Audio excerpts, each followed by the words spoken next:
fun. Yeah. It's great at Steamboat Days because she works the beer tent and there's bees everywhere and she's just like, I wonder if this one's going to be the one I have to use my EpiPen for this year. I haven't had to do it, I think I went once this year. I had to do it 3 or 4 times last year. And this year I have not had to do it once. Are you allergic to all bee It's wasp and families? hornet. Are you? Okay. So if I get stung Your by National Night Out bees, tomorrow? I probably like itch and have a worse reaction than most people would. Like it lasts But you for really hours. don't. You're not going to have anaphylaxis. Apparently they have a different venom than wasp and hornet, but wasp and hornet will get me and I will end up Several with like a bags of Popeye. eggs from Yeah, her that's church. like I she's allergic to only I like looked, I was certain like, species oh, this of box is bees. bigger than I thought it would be, and there's like, So- I hate apple products. Makes me happy. Mhm. I know all you're a bunch of apple people, but Well, I'm an Android, I use can't an do It's it. okay. Apple bricked my personal iPad last week, so I'm having a beef with Apple right now. Personal beef. Same old story, Android folks thinking they're better than For real. Apple people. Well, I mean, I don't know, shoe fits, right? Your green text. Have you heard that comedian who talks about the divide between the Android and Mhm. Apple? Android, Well, I will like the send it, comments. like, I'll I put you know. a link to the skit, it is hilarious. All right, guys, it is 5:30. I will call the meeting to order. Up first, we have the draft 10-year facilities plan update. Mr. Simmons, Thank you. got a haircut. Yep, got them all cut. Oh my God, the dad jokes. Yeah, me and Brent, I think, are gonna tag team this a little bit, but, Okay. so here's our 10-year facilities plan. In 2025, just kind of looking back, city made significant investments in the fire station and the public services building. We got the roof, HVAC, and the turnout gear project, so that was a good success. It's been completed. And the next several years are gonna be probably dominated by the public services building. So you'll probably be sick of hearing from me about that. So our plan goals is planning of facility upgrades and repairs to minimize those unexpected major expenses. And we want to plan our future facilities to responsibly grow our assets that we're going to be building. So we kind of gone over the planning cycle. At the last meeting, kind of our 1 to 2 range is what we're going to be focused on at most. You know, a 3 to 4 year critical review stage. Move into the transition stage, and then 6 to 10 is really conceptual because it's hard for us to imagine what the world's going to look like in 10 years. So yeah, the 10-year facilities plan will focus on continuing planning for the public services building. So that's going to be a major investment in allowing us to store equipment and people responsibly so we can keep those trucks from being outside, move them inside, make them last longer, which we'll touch on next week or 2 weeks from now with the vehicle plan. Public services building is gonna hopefully stop us from shuffling equipment around town, which is very inefficient for us and eats up a lot of our precious hours that we have in a day. To get things done. And then there's some other projects on this plan. Exterior repairs, Church by the River, some city hall maintenance as this building. I know you guys just put it up, but you know, it's gonna get to that point where we're gonna have to plan for repairs and upgrades and things like that. So one of the nice things that Paul's been doing the last few years is having Schwickerts come out and walk around all the buildings, look at the HVACs and all that type of equipment that we probably don't have the best knowledge on. So if there are things that are going to be coming up, they give us a report and we're able to insert that into here. So it's Andrew, can you repeat, so that, what is that name? You said Schwickerts? not Schwickerts. It's a vendor. Okay. They're like an HVAC company, a roofing company. Okay. So they can come out and inspect and see how things are going. Kind of give us a lifespan of what is out there and what's left on it, so we can plan ahead. Thank you. So the current plan by year 2025 would be purchasing of public services property. 2027 was the church by the river. 12.5 million for the public services building in 2027, an additional 2 million in infrastructure. And then we kind of get out into that longer range city hall maintenance placeholder, and then the Carver station roof at that point will be, I believe, 20 years old, or on that type of time range.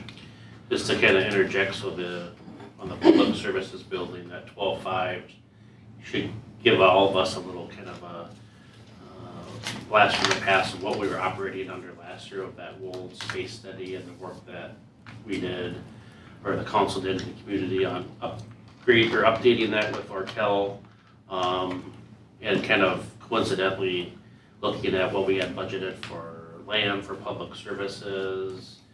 Gives you a real indication of, when we're trying to plan for 10 years, sometimes it's hard to plan for 1 year when thinking about all the dynamics that can change. So I'm gonna jump in and you can see the overview. I'm gonna kind of breeze past this and get into some of the details, and we can go back to the contributions. So public services land on the council agenda tonight for 900,000.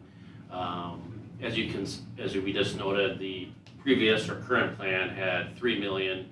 I'm lumping in that public services infrastructure at 2 million. We would have had costs on any site, but it fits nicely within that framework of 2.9. So on the whole, we're on the plus side. Both the infrastructure, so that's water and sewer, or sanitary sewer utility connections, along with the turn lanes, we're proposing to incorporate into the Southwest project. So that's 11 and 40 and bringing utilities. There's some economy of scale there where we feel like we can get good bid pricing and get those key infrastructure projects built ahead of whatever project and whatever year you eventually decide to do public services, even if that's in a couple of years or a handful of years or whenever that happens, you'd be fully connected. One of the bigger pieces, and I'm not gonna kind of run through all of it, but is following what we believe is direction from the council on trying to cash flow as many projects as we can. And so kind of as we're starting to assemble costs for professional services to develop a 60% plan for public services, we have an idea of conceptually what those costs are gonna be. The 7898 number gets into architecture, structural engineering, etc. We're probably in that $300-some thousand range for civil engineering. So you're probably $1 million into pre-design costs so that you can get to a point without taking a huge step to the community and saying, okay, this is the size of building, this is what we think it's gonna cost. What's your value assessment or judgment of the situation? How do you want to move forward? How does the council want to move forward? We've seen in situations in other communities throughout the metro and the state where, and frankly, we've probably been in this position ourselves where we take a number, and you can frankly see it in some of our planning documents. We have this $35 million number, but that's a I'd call it a generic number size based on square footage amount. And then they come up with that calculation where when we go through this design development process, there'll be an opportunity for Andrew and Paul and Jordan, a lot of that team, to go through and say, well, we probably don't need this space to function like that, and we could probably combine these two spaces. None of that exercise has really occurred. And frankly, Andrew and Jordan weren't on the team when we went through it. It was Paul and kind of a bunch of us trying to kind of make that effort happen. So there's a really big space for our operational staff to meet with the architect group and start defining what that space looks like with some hopefully refined guiding principles from the council tonight. But getting back to kind of funding that work, there are I would offer there are two approaches to that. One is, the traditional approach would be that you do an interfund loan from water or sanitary sewer, and then you say you're gonna pay yourself back when you do a loan or a bond for the project and pay back those professional service fees, which you can still do in part, and maybe we have to do a little bit in part. We're in a situation though, that's a little bit unique, just based on some things that we've been going through, where we think that we can prepay or have some cash available to do that. So one relates to the fire station public services building project. We have a project surplus of around $160,000. There's some onesie twosie types of things that the fire station is gonna, have done related to punch list items and just kind of items that we want to save off of the capital. They wanted an extra dryer, for example, so they can get that gear dried more efficiently, so $1,000 here, there, etc. We can't just transfer that money kind of anywhere. It has to go back to the debt service fund. So if you think of, if you had your own account where you're gonna pay off like a car loan, it has to go to that account that pays off that loan. The other part, when we borrow this money, we're required to levy 105% of the cost of that individual debt service. So we borrow $1 million, we get a chart that says, okay, your payment is gonna be $100, but we're required to levy 105%, so we have to levy $105. So that is how it starts out, but through whether how assessments come in or interest is gained, through the course of that debt service account, it can accumulate more funds than you need, obviously, because you're collecting 105%. So although you start off levying for that by a review of ABDO, which is our auditor, and Northland, our financial advisor, you can go through a process where you review those accounts, and oftentimes you're often set up to have a surplus in those debt service accounts, and so adding that $160,000 will put us in a position where we'll eventually have a surplus in that account. So what we're proposing on this account is to, rather than make our regular debt service payment, because we know we have $160,000 cash infusion into the account, that we reduce our levy by that same amount, which is actually probably less than that 160. But also in doing that similar review on some other accounts, 2015A and the 2019, it should be B, I have it AB, but we have basically one-time money that you could use to accumulate money to pay for those professional services. If you remember, about 6 months ago, we had a similar case that we ended up transferring some money to the street maintenance fund because there was excess in that account. So you could do that. The kind of cautionary tale with that is if you divert that money to somewhere else on a one-time basis. I think I gave the example here. So we have about $382,000. If you said, you know what, we don't have to pay that, let's just do a $382,000 general levy decrease. When we come back into 2027 and it's not available, you automatically then have to add a $382,000 next year. So I would offer that there are two considerations you can make. One, you use it for one-time funds, or two, you could spread it out over a number of years and say, we're gonna reduce the debt levy by, spread out that 185 over the next 10 years, 18,000, is that right? Close? But you could, About 33%.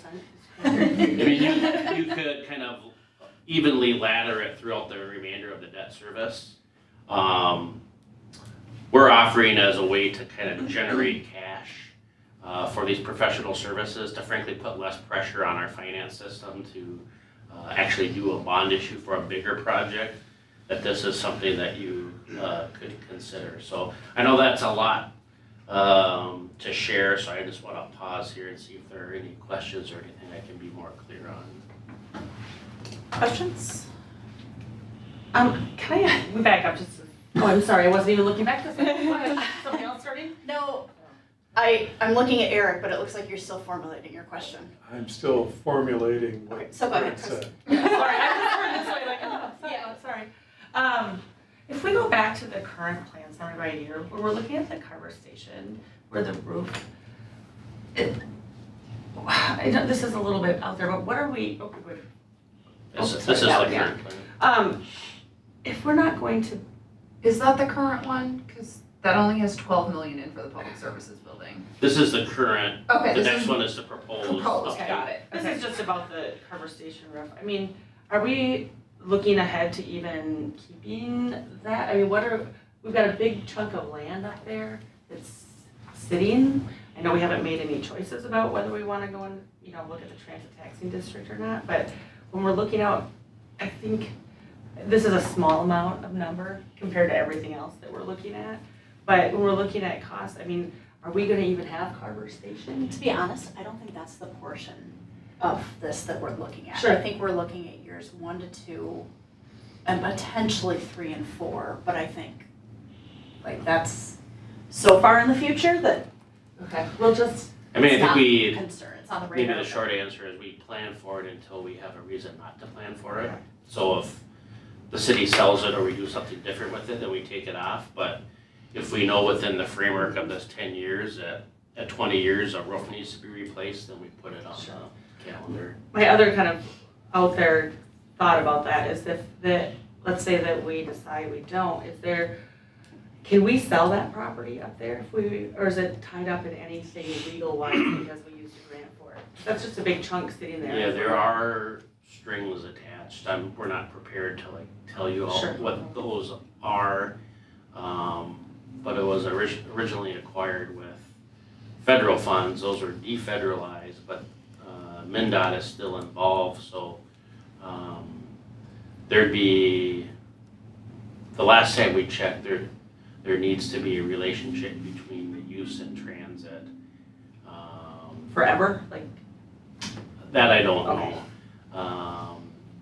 But if there is at one point there was a mechanism for clawback of grant proceeds being paid back. But as you can imagine, I mean, this is a project that's 10 years old. And then working with MnDOT to try to understand that. So we can certainly dig into that, but it'd probably take 3 to 6 months to have a clear picture of what that means. But we can add that to. I think, again, this doesn't all pertain to this, but if we look at the price of per acre property up there, Mhm. and it's something where we decide we don't wanna go to the transit taxing district, and now what are we gonna do? We have a big parking lot that we maintain, that we have a building. Is it worth it? Is it something we can sell and use that as an income for the city, as we have all this money going out of the city? So, Yeah. just something to muddle around. I would be curious about what those covenants and things are as well. We'll get after that. Thank you. Okay, let's direct the discussion a little bit more towards kind of that question that Brent ended up with as far as what we want to do with this proposed debt levy and the 2 options that he just outlined. Have you formulated your question yet? Well, Do you need another I'm- descriptor? Because it took me a couple of times when I talked to Brent about it the And first time. so, I mean, it seems logical, what if we didn't do that? Are we risking anything by following that plan? In connecting. Where does the money go if we don't do that? Right, so if you don't do it, if you just levy based on the schedule, Yeah. when the debt service closes, when you've paid in full, for example, you'll have, like on the 2019 Bs, you'll have somewhere in the $185,000 to $200,000 of excess funds that will need to be transferred out of Okay. that fund to anywhere you desire, but it's gonna happen at the conclusion of that project. This is an opportunity to, instead of waiting for those savings or that excess funds to occur at some future end date, you can use them now. And so it's more of I would say it's more of a strategy question than a risk question. And those dollar amounts, we're sure that that's the surplus? There's some additional work, that we'll, Yeah. do. I mean, on the 2019 B and 2015 A, Northland Tammy Omdahl did the financial analysis and gave some scenarios, and so these are actual numbers. Will they be tweaked over the course of time? Yes, but not significantly. The 149,250 is what we know today, so that number is gonna fluctuate on the fire station project, but because I would say like this isn't something that we normally do. Linda and I met with Steve McDonald about a month ago, and I just kind of reviewed kind of the general strategy, and he was fine with that. I mean, frankly, we've done this a little bit before. We've done debt service studies where we look at all of our funds and say, okay, are we gonna be ahead or behind on this? We're never behind because we're out, we always levy for that 105%. There are situations where if it could occur where you have a street reconstruction project and a bunch of property owners prepay their assessments, so you don't get that interest coming in, then you could have a shortfall, but that is infrequent and doesn't align with what we're seeing here. And this is all for the professional services, correct? It's a strategy to pay for that partly in cash. Yep. Correct. Got it. I'm in favor of the option that doesn't leave us a shortfall in next year's budget. I agree. Yeah, I think what will look really great, then the next year will look really shocking. Penny wise and pound foolish, yeah. Yeah. Lori?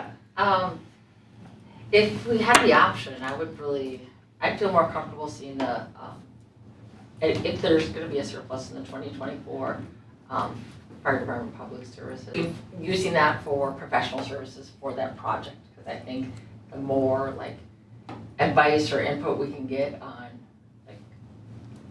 decisions we make with building out a new public services building. So you're Helpful. agreeing with the strategy? In that, I would like to separate it, for that line item of the three, if I could earmark it for that. And then for the other two, if we could just put it back right into our street management, street maintenance. Do you But understand that professional services is gonna be almost $800,000? is it for Can you scroll up to the all the version? type of professional services, or is it professional services just for fire department and public services? No, For public service. just for a new public services, to take it to that design development, we're probably at $1 million worth of Yeah. that. So Which, it's a I matter know, of, I feel like I probably sound like contradicting, because at first I said we need their help. But will we need help with street maintenance? Are we?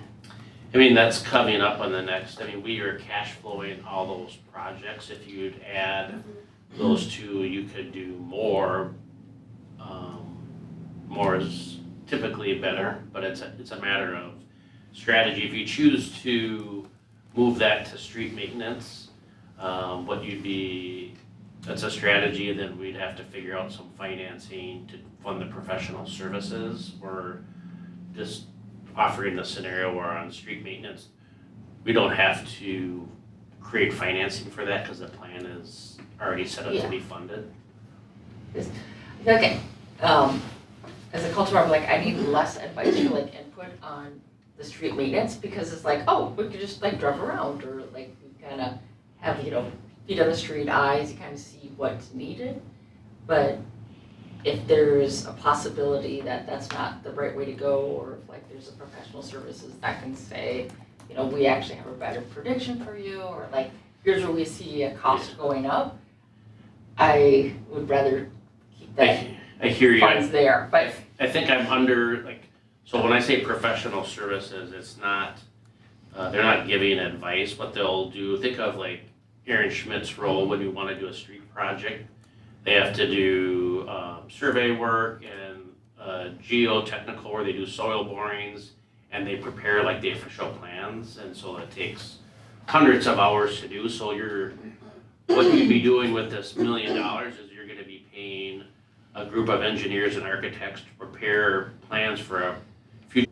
estimates and you have enough of a plan set that you could take to the council and the community to say, you'd get this for this amount.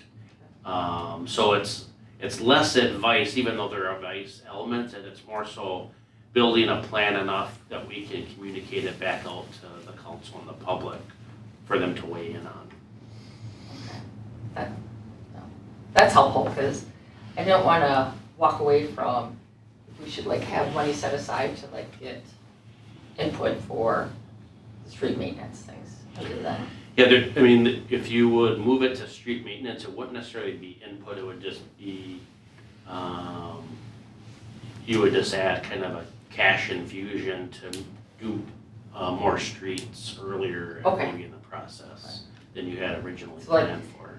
We don't see that line item going up, like if they're like, we need to like give you. We're planning $100,000 increase to street maintenance a year, which we've been doing for the last 4 or 5 years probably. Okay, Like the biggest thing that you'll see if you want to move forward with the strategy, you don't have to decide tonight, frankly, but let's say the debt service levy was like 900,000 last year. If you follow this strategy, the debt service levy will drop to like 550, and we'll take that 380,000 or whatever it is and move it over to the facilities capital levy.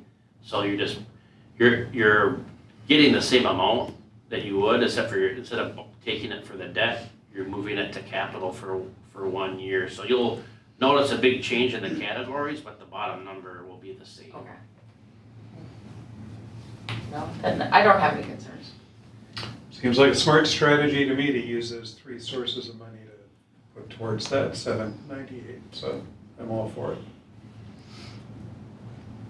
Can I ask a question about the plan year, that things you have listed right at the top for 2026?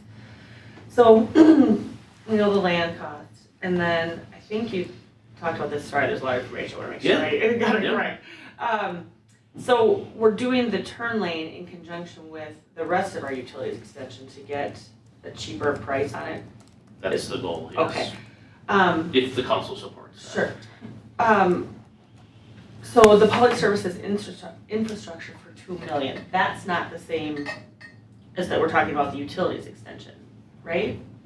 Or is this Is that in addition to the utilities Yeah. extension we're already doing for the the $2 million would be in addition to Yes. the already budgeted Yeah, so utilities extension the project? utilities extension to the southwest is like $5 million. Okay. This $2 million would be added to that to make it 7 million Okay. To get us all the way to the site. site. So, and what year are we? So is the structure then because of the utilities extension also? If you would do it as a separate project, it would be higher.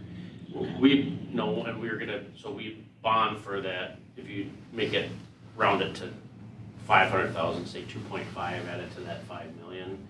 You'll bond for that, the 5 million of that is paid through trunk utilities, and then the 2.5 will be through future debt service levy. Okay. I just wanted to make sure, because if we're not planning to build on there right away, to then put out $2.5 million to put it in infrastructure, but if we're getting a better price, because obviously they're mobilized to be out there, right? Well, and if you think it, so like, when I say plan year 26, we're gonna probably scratch around in the dirt a little bit, but the heavy lifting on that's gonna be 27, and like the project, if we were gonna share a completion, like substantial completion, probably fall of 27, is that accurate, Erin? Yeah. So like, really the soonest that you could potentially like use that is probably the spring of 28 or winter of 27, 28. So although, the council has it kind of, and there's plenty of ground to cover, no pun intended, to kind of get to when public services would be built. If you think about some of these pieces, having them in place for even 2028, which is 3 years from now, you have to kind of start now. And so some bigger steps. And one of the things that we've talked about too is when you have a project this big, sometimes it's nicer to kind of chunk it up into more bite-sized pieces. Because we know what the cost of the turn lanes are and utilities for water and sewer to some reasonableness, you know, how, like it's gonna be an 8-inch water pipe, or water main, et cetera. We don't know what the size of the building is or a lot of kind of the specifics. And so if we can take our time and kind of go through that process while getting the stuff done that's known, like buying the land, because we know it's only gonna get more expensive, and getting the utilities in under that same rationale in a larger project, then, you know, that's a strategy for, I would offer, of saving money in the long run. Although it does create a situation where like you're committing to something, it's just when that occurs is in doubt at this point. So what year are we gonna have to start payback on this if we move forward with this? So right now we're planning a bond issuance about this time next year. So that would fund 3 projects. So your first debt service payment would be levy for budget 26, levy in 27. The 3 projects would be that Southwest Utilities extension, the land purchase for public services, and then the school district and the Wickenhauser family are going to be petitioning for a special assessment project to extend Commerce Drive. They'll pay the assessments, but we still need to borrow the upfront money. So those 3 projects we would bring to you in July, August of 2026 for financing. Okay. And I know that we talked about this before, but remind me when we talked about out on, will be the new public services works area, not having a well and septic since we're so far away from city services. Why is that not ideal? I think we could probably look at the numbers again, but with the private well, if we had our own well out there, we would have to have a tank and everything big enough to have the fire suppression. Oh, that's right. That's the kind of the sticky wicket. Okay. Yeah, we can kind of flush that out. Yeah, You have to be enjoying all I don't know. I've enjoyed them. But I think that'll be a question a lot of folks will ask, and we can make sure that we spend some time kind of digging into that. I really am enjoying them. Yeah, But I mean, that was- Erin, she's expressionless. Must hear it all day. Her and Erica look the same. Glazed over. But it'll be a question that folks will ask. But, you know, Andrew hit the nail on the head. The biggest issue is having a tank big enough to do fire suppression and the maintenance and kind of everything that goes into that. And that has been described to us as a budget buster, but we can get into those details when we have them in front of us. All right, I don't think it's a bad idea to have that information because that's my first, right? So I'm sure I'm not the only one who's gonna come up with that question. When we look at how we budget year to year and, you know, we don't wanna be over 3%, are all of these projects and all of these payments are gonna have to start coming out in year 2027 or whatever, is that are we gonna not be able to meet our goal in that? Right, so that's kind of going back to that last meeting. Think of these as all the ingredients. So if you say, okay, we're fine with these ingredients going into the long-term plan, well, we're gonna, and have been sending all this to Northland to update that 10-year draft. And they'll come up and say, okay, here's how you're doing here. This is that 3%, you're meeting it here, but not here. And that will create an opportunity for the council to discuss priorities, objectives related to costs, scheduling, et cetera. But right now, we're just asking for your support on however you want that to be adjusted or left the same, to put it into the mixing bowl, and then they'll come back. But without them doing the analysis, I couldn't tell you. Okay. Oh, yeah. Anybody else? So just kind of moving forward, I'm gonna throw it back over to Andrew on the Church by the River. Church by the River, 2027. I think there's probably still some work on our side that needs to happen. So it says paint, and I think there'll be some woodwork repairs that need to be done to the siding before we can paint it. So I'll be working through that process, but, so we'll be working, hopefully find a good contractor that can help us out with that and narrow down that scope and budget for that, but. Erin, what year are we thinking park construction at that end is gonna start? 29? 29, okay. Because I think obviously the Church by the River will be a little bit more of a focal point down there. So maybe as we look through this, maybe those years should match up a little closer. Unless it's dire, we don't want Well, things yeah, that's falling pushing apart. the repairs to 29. Maybe if we're doing the work down there for the park, then maybe that happens at that time instead of in 2027. I'm not saying I it think shouldn't the happen. goal for next year at this time, when we talk about this, is we've already had a contractor there saying this is what you should be doing.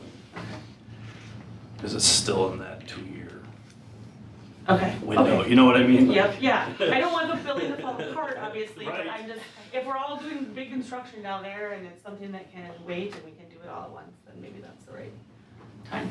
But that's an example, you could certainly, because the way that we have this scoped is 30,000 in 26 and 45 and 27.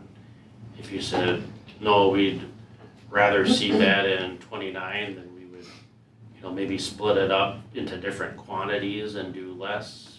So that's valuable feedback for us as a team if you want to change that approach.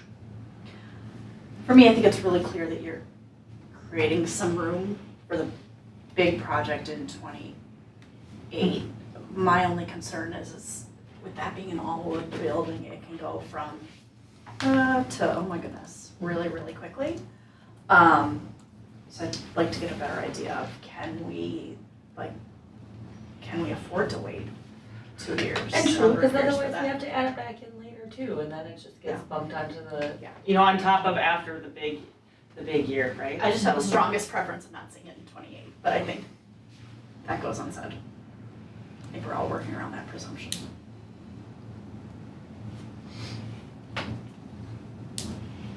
What else is there? So I'll kind of jump back in on the facility, so this is kind of an educated guess, it's based on the space study, so it's impactful to us, I'm no doubt that it's impactful to you. I think if you really wanted to put your nose to the grindstone, you could theoretically be in a position to try to construct in 27. But I put it at 28 because I didn't want to be indelicate about it, so I put that number in. Andrew and I have shared to the architects and to the construction managers that we're talking to that, we see a lot of space for that number to move down, just based on Andrew and Paul and Jordan having an opportunity to kind of talk about that building at some more length, but understanding that this is, City Hall was 5 million, I just wanted to get some feedback from the council. Again, you're just talking about ingredients. There's an argument to be made that you should show it at 27 because then you're seeing the worst kind of good quotes, the most aggressive scenario, and then you can plan backwards from there. But I wanted to get some feedback before we made any other kind of changes to this. Feedback on the number size of 35 million? We don't like it, no. I would say So we have one that's made of straw and one's that made of twigs. It's, yeah, I mean, that'll be the biggest construction project we've ever had. But I mean, we know that we're planning for something well beyond our tenure for the life of the city. So it's hard for me to put a number on your number because I do expect all the work you just did, showing how we pay for professional services. That's probably the top end.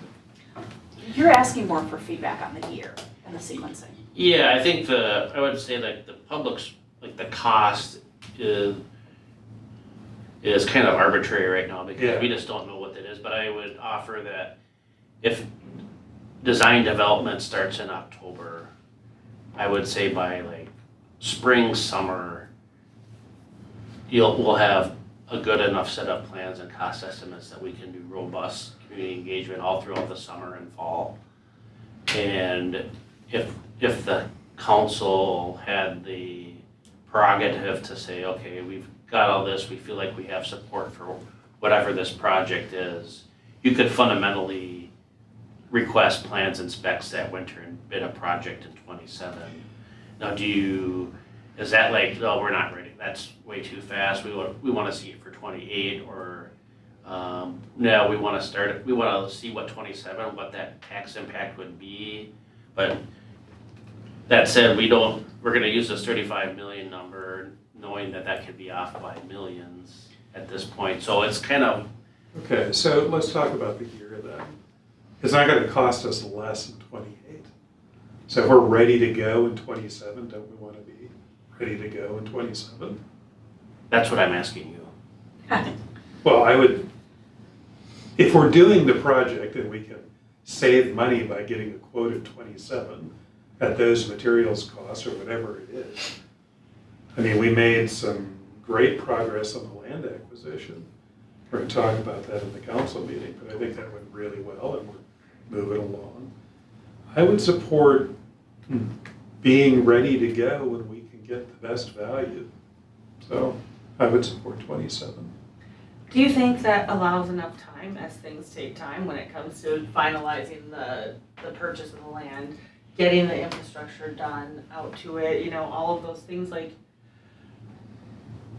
I mean, we're a little over halfway through Yeah. 25, you know, and then we have to go into 26 and our budgeting season, you know, starts ahead of time. So do we feel like it's rushing to go at 27? Well, we don't have to go, right? We just have to be prepared to go. I think I don't know how, yeah, Brent? I think all you'd be deciding tonight is like, do you want to see what the tax impact would be at starting in 27? Whether or not we can hit that target. I would, like, unsolicited like advice, I would plan for like 27s because it's easier to push back than it is to push up. Yeah. And so if our plan shows 28 and for whatever reason you want to move it to 27, it creates I think you're a little bit disjointed then from the community if someone says, hey, your long-term plan says 28, but now you're doing 27 as opposed to if you had it in 27 and we just weren't ready, then you pushed it back to 28, 29, or whatever that year is. I would like to see the tax impact for 27. I'd like to be ready if we're ready, and if we're not, it pushes. But let's be prepared to go if we can, and let's know the tax impact. That's my view. I have the same sentiment as Councilmember Pershman, where if it's possible in 2027, I want to move forward with it. And get find out what the tax impact is, but also knowing that within 5 months, the land acquisition will probably be finalized. And what we can do, I'm sure it'll be something we can ask Tammy, but we can, just to kind of give you some perspectives, you know, we can show some scenarios like at 20, because this is such a big piece to the overall plan, we can segregate it and say, okay, run 27, run 28, and run them at different values, so 35, 30, 25, give you some, like 3 scenarios for each year, so you can kind of play around in the sandbox a little bit, kind of going through those. And again, like what we've talked about here, the 10-year plan is just that, it's a plan. You're not, as a council, obligated to follow through with the plan. You're gonna kind of see that plan in different parts and pieces in the room across the hallway and vote on those individually, taking those steps. So you're not bound to follow the plan, because as you know, we update this every year. Yep. And so those conditions will change. I don't see any problem in knowing what the numbers look like. I mean, if we Yeah. look at it. Yeah, we're we're not like- voting this. Right, I mean, if we look at it, we're like, oh my goodness, absolutely, there's no way, then we know that at least. I would prefer to see the more aggressive 2027 numbers, just because, like you said, it's easier to push it back than it is to pull it forward, and it's always, when it comes to tax implications, worst case scenario is kind of always the best place to start from, so I'd rather see it in 2027. Yeah, and I feel very similar to everybody else, hearing that we can push it back, but it's harder to pull it forward, especially on a moment's notice, which, like, the difference between 28 and 27 would be the further on we get. I think that's great. I also just want to reiterate, you kind of laid out a timeline where it could work in 27. I just want to make sure that that doesn't feel too rushed, because I want to make sure that this gets ample time for public feedback. Right, and right now that says, it's kind of a fictitious scenario, because we know that generally if the council supports it, we can start design development in October. I don't know how long that process is gonna be, so we're not gonna rush that.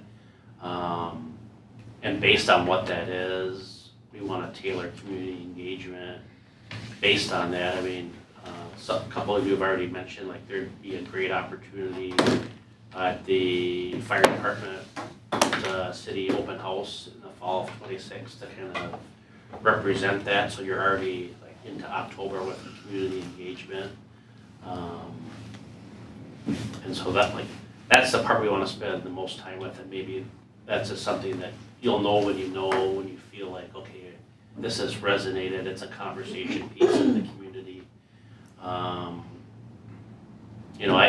It kind of makes me think a little bit about City Hall. At one point, it just kind of felt like people were just kind of tired of talking about it already and just kind of build it, and it's hard to kind of describe that in a plan like this, but point well taken. We don't want to feel rushed. We don't want to feel like someone's going to show up to like a meeting when the project has already kind of been moved forward and like ask, I didn't know anything about this. We want to kind of get into every nook and cranny and make sure people know about this. And You figure out the way that we can avoid that. All right. So I'm gonna the feedback that I have is I'm gonna move that up to plan year 2027 for the purposes of Northland's analysis. And then do we want to keep the Church by the River then in that same year? Or do we want to push it back then to the 20, flip-flop them? My only worry there is if there's some structural integrity we put at risk. Yeah. Because I agree, if we're gonna have everything kind of open, have this grand new facility downtown, we'd want everything to look its best. But I don't know enough about that structure to make a judgment if we can wait. So.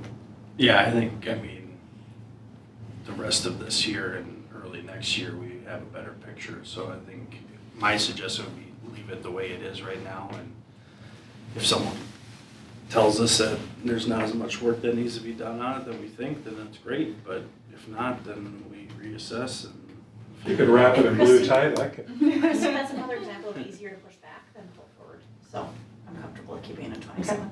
Okay.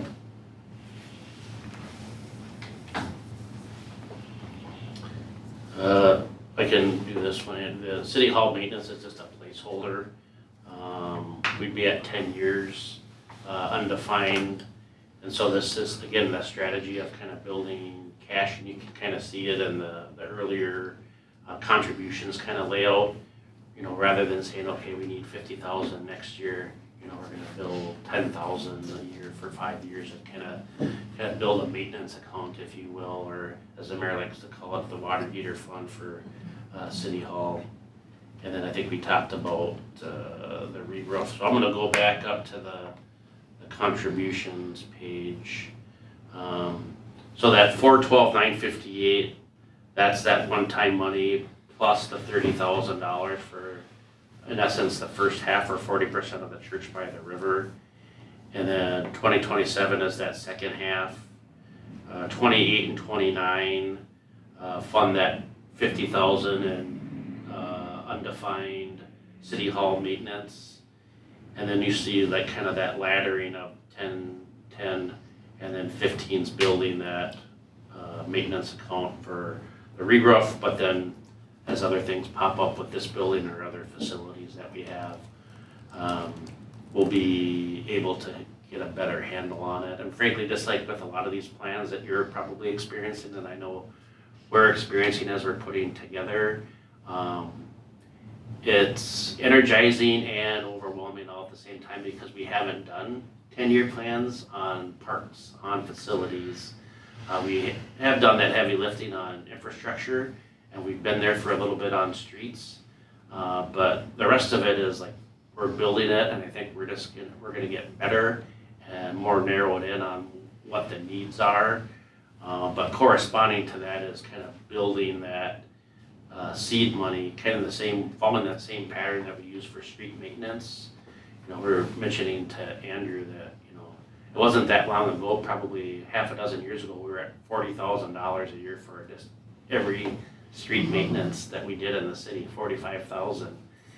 You know, and it's fortunate that the city council supported that approach because there's some really cool graphs in the street presentation that show the age of our streets and how if you don't, all of a sudden you land in this like little window of time where you have all these streets to like upkeep, and if you don't have that seed money, you're putting yourself in a position to do additional debt service, additional interest on those projects. So if there aren't any more questions, I'm going to use that as a segue into the streets presentation. No questions?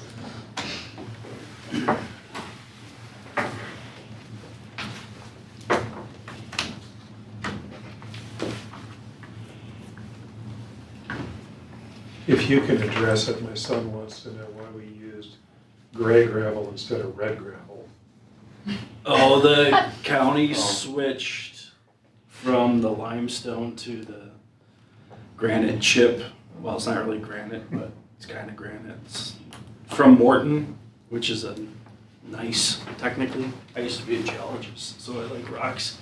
But He was really concerned because he loved the red street. yeah, What? so they. He thought it was unique to the city. Oh, I thought it was hard to see the lines. I was gonna say, any word on when striping's gonna happen? I don't know. It's like, you guys, They were it's a county sweeping. I know, but they might tell us something, we might have an We inkling. can find out. They were sweeping a lot. So They were, Today, yeah, today. yeah. So I'm sure everyone is as frustrated as I am not being able to see where the lines are. you're supposed to Just that feel much it. more room. Just make your own lanes, I don't see the problem. It was nice on the motorcycle, with the rocks fine. Yeah. Yeah. Oh, that's not good. I saw somebody bite it in the roundabout on a motorcycle. Oh, I believe it. Yeah, it wasn't awesome. Speaking of streets, we'll talk about our streets a little bit. So we're going to talk around a little bit about our 10-year plan. One of the things that we did this year, the last couple weeks, is we had 3 public services employees rate every street in town. The last time that was done was, 2020? And there was only 1 employee that did it, so now we had 3 scores. So every person scored the streets individually, and we had smashed those all together to give every street a rating. And that's kind of what we're basing our plan off of. So you did average it then between, Yep. from whatever it was though. So the good news is, overarching story is the plan that was presented last year is very similar to this year's plan. So there wasn't a lot of change, which was great. So our pavement management plan, not only focuses on the streets that need to be reconstructed, but also guides us on maintenance activities, seal coats, the fog seals, crack seal, and then also the trails and parking lots that we have. So our goal is to extend the pavement life. We're going to update this on an annual basis, for construction costs and inflation, using the numbers that Bolden Menk has seen in the industry, plus what we saw on our last year's projects. We're gonna try to group the projects by area to every extent possible, so we can tackle neighborhoods to avoid coming in there 3, 4, 5 times over the course of a few years.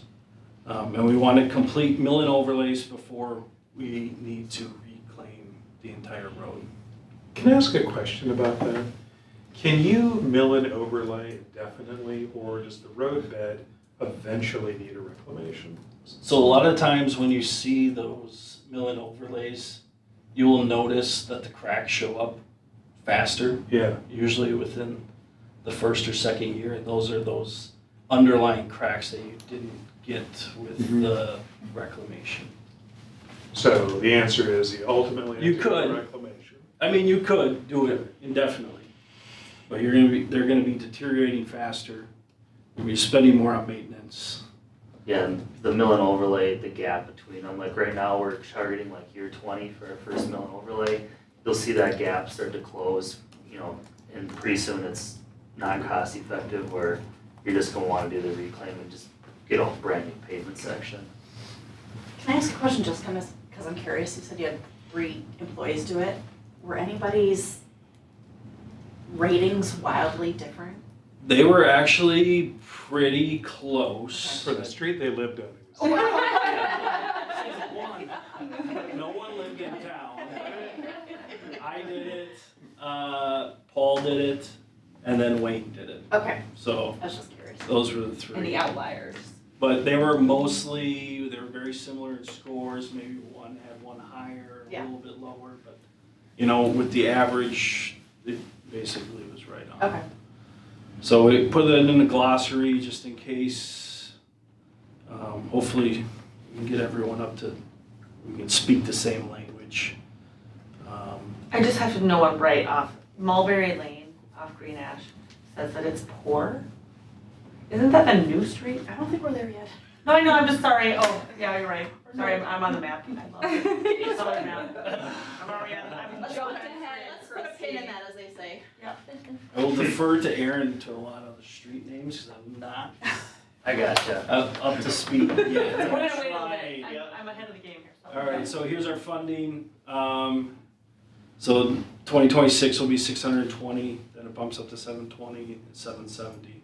It kind of plateaus there for the street maintenance fund. Street aid fund staying steady at 350. I think that gets adjusted annually. Yeah, so I wanted to do that conservatively. Hopefully, the state funding will continue to appreciate over time, but for now, we just left it as a constant because it isn't a guarantee, so. Okay, let's get into the fun stuff. So our top 5 lowest ranking roads was Ramsey Court, Bluff Road, Carver Creek Place, Mount Hope, and the south portion of Littlewood Parkway. And those are kind of the corresponding years right now as the plan when they're gonna be addressed. So our rating system, you can kind of look at this, that really show up great. But you know, 9s and 10s, new construction, recent overlay, they look like new, all the way down to 1 severe stress that's barely a paved road and now it's like a gravel road. I don't think we had any 1s or 2s, it was mostly like 3s and 4s. So here is when Erin threw in all our numbers. So I guess the biggest thing I would say is, you know, the green streets are good. The yellows are okay. The oranges and the reds are the ones that we want to go after. You kind of see the newer neighborhoods are a little bit more green. The streets that got done last year and the years previous, they're still holding up. So really we're focusing our attention to the Carver Bluff neighborhood. We should have turned those ones that we're gonna do this year green, but next year it's gonna look sure. real nice down there. Any questions, Christy? I think I do. So, Which street? geologist, I know what you're gonna say. former GIS Brookview. person. Yeah, so Mulberry, Oh. so that one is rated poor, but I don't, that's the. We should have left it off Okay, because it only had 1 lift. okay. So if they had one lift, like some of the new streets out west, we didn't rate because they're either not our streets yet or they don't have a second lift on. So that one probably should have just been left off. Andrew, can you clarify what you mean by lift? Is it So the there's top layer? multiple layers of pavement. Okay. So there's a first lift. So you'll see that lip on the curb when you're driving around those new neighborhoods. Okay. They'll eventually put that second lift on when they're mostly done with construction. Final grading. To get that in there. Oh, the, Yeah. here, like, where Lift courts. just, in other words, are layered. Uh-huh. Mostly. Mount Hope, I'm glad to see that was on 2026. I have had a lot of complaints from residents about that. And so I really, of all the ones that are on here, that's the one that I get contacted about the most, is in Mount Hope. And it's such a major collector for us now too, so. So that one, And is that gonna be? when we get to funding, that one's not funded through our That's through local the street maintenance. state aid. That's funded state aid, through so the that state is a aid. go for sure with the state aid. We Oh, get is state that- aid contributions every year. Right. So Okay, so we have to wait to make sure that comes in, or we're, we build the fund over time, so it's not a matter of cash. okay. Mount Hope is a good to go, for sure, like we're gonna do The it. council has to vote on it. So I Okay. would say- Money wise though, everything is there if the council says yes. Correct. Excellent. Okay, so that Mulberry was the one, Mount Hope, I had my comment, and So my question is about Ramsey and Ramsey, Court and Road, so down in the bluffs. Yeah, those residents are getting very vocal. When I was talking to them, I don't know the history of the maintenance in that area, but they seem to think that they have been told every year that next year it's gonna happen and it never happens. Is that an accurate statement? Has that project been pushed in the past? We pushed, I think we pushed one of the roads last year, one program year, it was already a reclaim. I can't remember which one it was specifically. Ramsey, it was a piece of Ramsey Avenue Okay. last year, but the plan in general has been consistent year over year. Yeah, I would only add to Erin's comments that the council, and I forgot the origin, but there was some, I think it was some bid savings, but the council authorized some additional mill and overlay Oh, sure. work that wasn't scheduled, so I would offer that the neighborhood is further along than what was originally planned because the council's moved out, but all that said, under normal circumstances, we won't want streets to get this far gone. I mean, we've lost a couple, I think they'll get into it up to reclamation.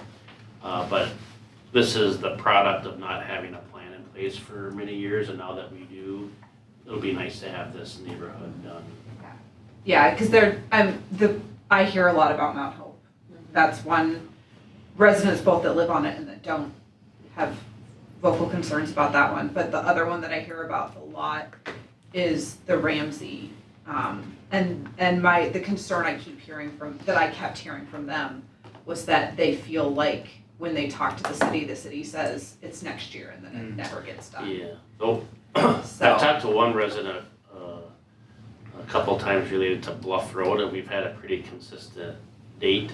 Okay. But sometimes there is kind of a communication gap on what they might remember. You know, we have some emails related to like, hey, this is what we're planning to do. What are the streets that we have for 25? Because the Ramsey is not pushed, Ramsey is scheduled for 27, which is why I was asking. The reclamation is Yep. 27. Yep. In the plan. So 2025, we're doing Carver Bluffs Parkway, and then the roads on the south side of Carver Bluffs Parkway right through there. And Okay. these. so that'll be green after this year? Mm-hmm. Okay. So it's Ramsey Avenue will be 2027 and And those roads to the, Or what we wanted to start with, going through sure. Yeah, we can. those, that might just be the best. Great. Yeah, this is the current. Yeah. plan. And then this is the proposed plan, so let's. Big, yeah, listed Yeah. year by year. There you go. 26 Ridgecrest, Woodview, Ramsey Lane, Carver Creek Place, Okay. north and south, along with Mount Hope. So Carver Creek moved to a reclaim. That was based on the result of our findings Mhm. this summer. Yep. And then the only actual shift in plan year was Overlook, Mhm. which is kind of that standalone piece. Yeah, And we thought that would align nicely with Southwest. finishing up that, yeah, Yep, that'll kind of come together at the same time. makes sense. So that's 26, 27 is basically finishing up that Carver Bluff neighborhood, and the overlooks. And then Lylewood Parkway, the south section of that, on that steep hill.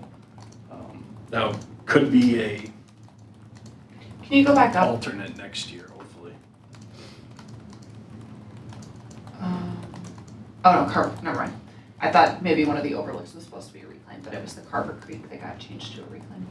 Yeah, okay, so Erin, that changed then, right? Because those were mill and overlays Yeah, before. yeah. When so they were that- 26, they were gonna be, got it. That makes sense, I get it.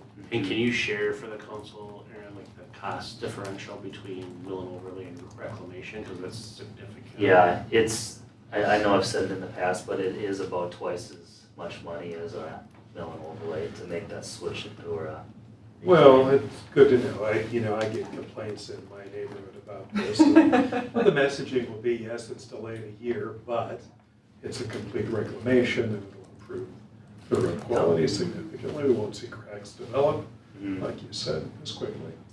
So like we said, it's always, we want to do the mill and overlays, we want to get there as soon Yeah. as we can. It's not that we're deferring it just because it's literally, it's a cash flow decision. for the It's hard, council. like, I understand where residents are coming from though, because they feel like their road is worse, so it should be seen first. And it is worse. Yeah. They're gonna get it's an Yeah. entirely new road, so I can tell that story. Yeah, it's already gone. Your road is yeah. always the worst, right? Yeah. Well, if I had done the survey. No, but I get it from a resident standpoint. If your road is in worse shape than Yeah. your neighbor's road and your neighbor's getting a mill and overlay this year and you're not getting looked at for another year or two, that's a really tough sell without the explanation behind it. And I think too, what Brent was saying is, it's hard for the resident to understand possibly, because they see what's in their neighborhood, right? The Bluffs has been here 25 years, and not a lot has been done up there for the streets. But now we have all the other streets, so we can't just say, okay, Bluffs, you get everything brand new. Well, all of the rest of the streets, get no attention, we have to kind of sprinkle it around, so. Yeah. But I get it, like, those roads are old up there, they are, for sure. Okay, Well, let's hand it back to Yeah, Andrew. So this is getting to the age portion. This is the age of every square yard of pavement that's in town. So just kind of an interesting graph to see. These are probably the Carver Bluff neighborhood out here. You see what new construction does to you. You start adding these bars and the larger developments. Sometimes they get to be very big. This could also be coupled with a pavement rehab that got done that year too. So this isn't just that road's never been touched before. This includes the last time it got mill and overlaid or reclaimed.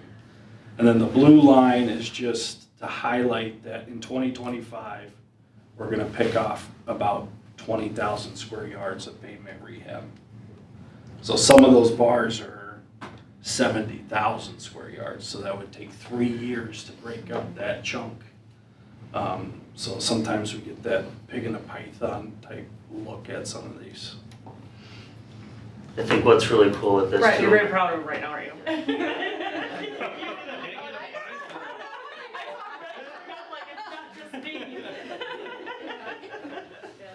But I think our pavement management plan is a lot of fun to put together. It's a lot of cool data that we can present. And as we get better at maintenance, crack sealing, staying on top of some of the other maintenance projects, our goal is to make things last longer. Carver is blessed with good soils too in some areas that a lot of towns don't have, are that fortunate, so we have the opportunities to be successful, so we just have to stay on top of it and use our maintenance budget when we have it available to us. So that's kind of the, Okay, I have a quick quiz number. So what's the 31 year? Which street is that? What's our oldest street? 31. Okay, in let's be downtown. mindful of our. I know, I just, So, That's downtown. it's downtown somewhere. Yeah, I think it's over there. Okay. Thank you. Curiosity. Just call me Rain Man. Well, we reconstructed all the streets down here. Mill and overlays. Well, this is Villanelle. these count, the mill and overlays count. I'll look up what the 31 is. Yeah, we don't need it at the very second, but I would love to know, because interesting. Third Oh, I Street thought you is- said program year 2031. No, You're no. asking what's 31? Yeah. Okay. Yeah, I just Okay. wanted to make one more point on that graph. I think that was a really good thing Andrew put together. It is. And just look at the black lines on the left side of that page. Mhm. And with the development that we see coming up, there's gonna be a lot more black lines that are gonna be scrolling to the right of our screen as time Lot more. progresses. big black. Yeah, so I think you're doing a really good thing, and I think just as much as we can think about this and that, as time goes on, those lines are gonna go away. So we need to make sure we're trying to maximize as much as we can, which I know you're doing, but we gotta be really diligent about that as time progresses. So that's all I wanted to say. Thank you. Yeah, so that's kind of pretty much what the projects were last year. They're very similar to what they are going to be moving forward. And I think us finding out that it only takes like 3 days to rate all the streets, we should be able to do it on maybe an every other year type basis so we can stay up on it.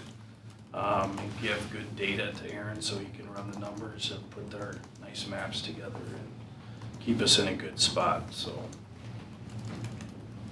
That's kind of where we're at. If there's any other specific questions, we can try to answer them for you.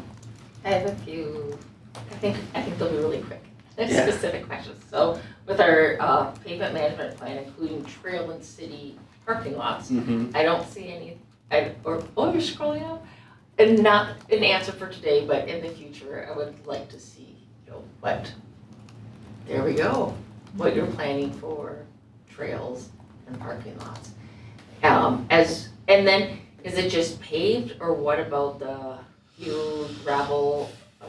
And before you answer that, I have to give huge credit, there's been a lot of fallen trees lately. Yeah. And your team is doing a great job clearing them off the trails. Yeah, it seems like the nights that there's not much wind, we get calls, and then those mornings that we're expecting a lot of calls, there's not too many. So I don't know what's There's what's been a going good on. amount of trees that had to be cleared, so. Okay, I hate to go backwards, I have one more when you're done. What about the unpaved trails? Just so that we don't get into a situation where we just kind of lost Let them track and go, all of a sudden there's yeah. a huge erosion problem. Yep, I no, wanna that's a stay in good, front of that's a those. good question. And I don't think it's really addressed in this plan, but. Okay, yep, then for a future conversation. The pavement management plan, the Whoa. unpaved trails. The unpaved Yeah. management plan. But I mean, we're talking about trails, they're kind of the same Mhm. thing, Yeah, so. Okay. and that, the trail part leads into, so when we're looking back at the map of, the ratings map, so when we look at Broadway, Broadway ends as a street and turns into a trail, and that looks on this map like it's a full street. Right. So our future maps, we wanna cut that short then to where the actual road section ends. Yep. It's a trail, I drive on it. It's a road all the way up? I think on this. If you go to this one though. The trail one, This one. the trail Right, one is correct, the road one is not. Yes. Yep, I think there's a discussion on how that road. Yeah. How that functions in the future, or what it looks like. How wide is it? Okay. But Moving on. Okay, good. Let's see. Do you wanna start? Do we wanna do city manager report? I probably can't get done in 7 minutes. Okay. City manager report, Mr. Mareck. I'm gonna throw it over to Brenda Good, if you wanna hand this to her. So I'll take We- the after too. we contract with Civic Plus for our website, and so they're offering, as a part of our contract, a website refresh. So Brenda is just gonna run through some early design options for the council to take a look at. While she's getting that set up, just want to kind of remind you that the council's gonna be looking at the first draft of the general fund budget at your next meeting, so Lynn and I are working on the finishing touches for that.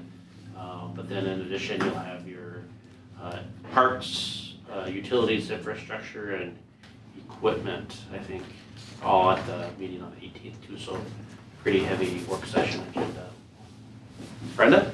All right, so Natalie and I have been working with Civic Plus since the beginning of the year.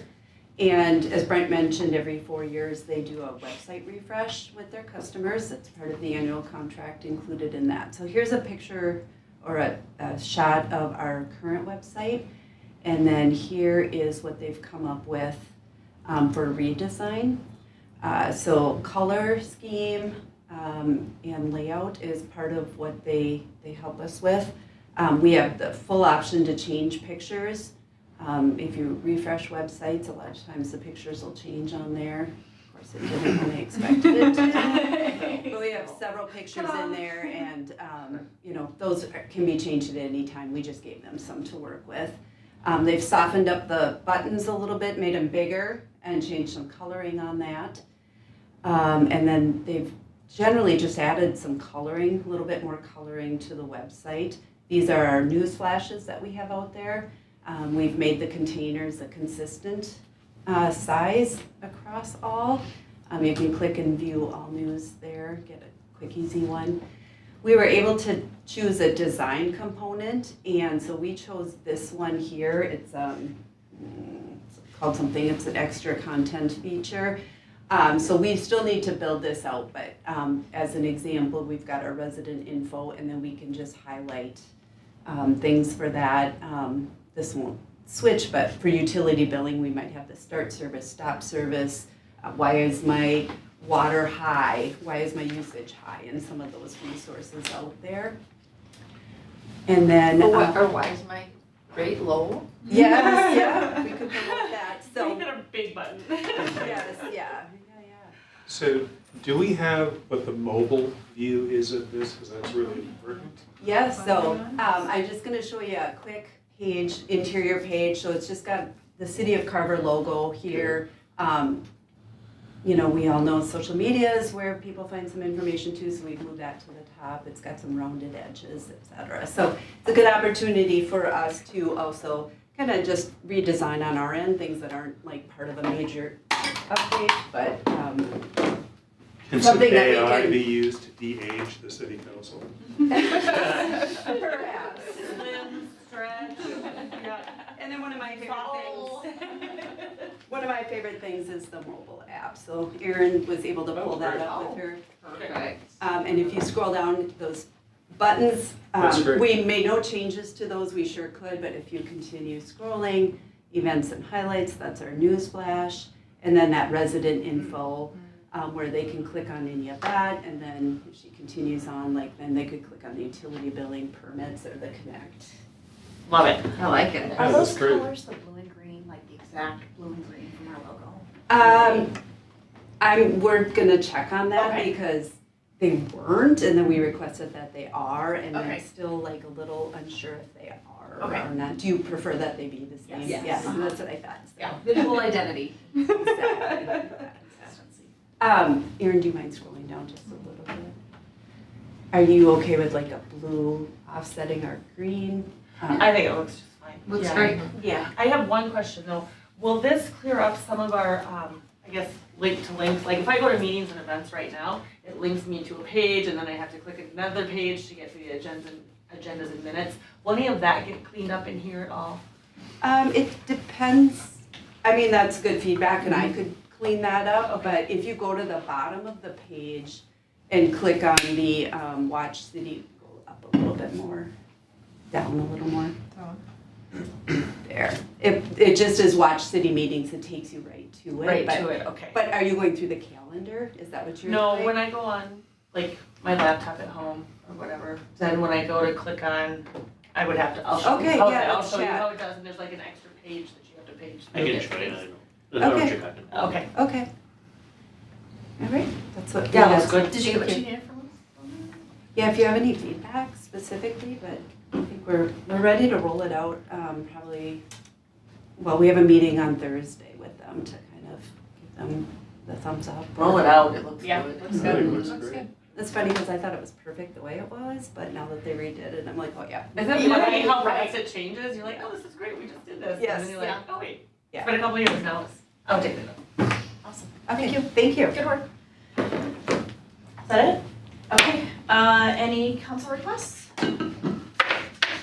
I guess my only one is, I'll just reiterate that we maybe get those, not maybe, that we get those costs on what it is up at the bus station there, not the cost, sorry, whether or not we would be able to sell land up there because of the grant and things like that. So, because for me, you know, I stated really briefly, but we do have some maintenance that'll have to happen up there, but if we decide not to go any further with any transit, we also are the owners of a big old parking lot that's not connected to a city building, it's not connected to any other businesses or functions, so maybe there's something to look at there. And I think we've talked about this before in the context of fixed route transit going away, kind of figuring out, doing a deeper dive. Right. I think they're all a good time for the conversation on all of them together. Okay, Well, that's all. Probably won't be able, like, we'll work on it Yeah. right away, but it might take just a bit because of MnDOT and, That is just like because we'll have that. to dig into their old agreements that were filed in 2015 or 14, et cetera, so. And we're in budgeting season, it's not like we don't have enough on our agenda. Because I mean, I don't. But very good thought. Yeah, okay, thank you. All right, if there's nothing else, I'd entertain a motion to adjourn. I'll make a motion to adjourn. Motion by Councilmember Frischman. Second. Thank you,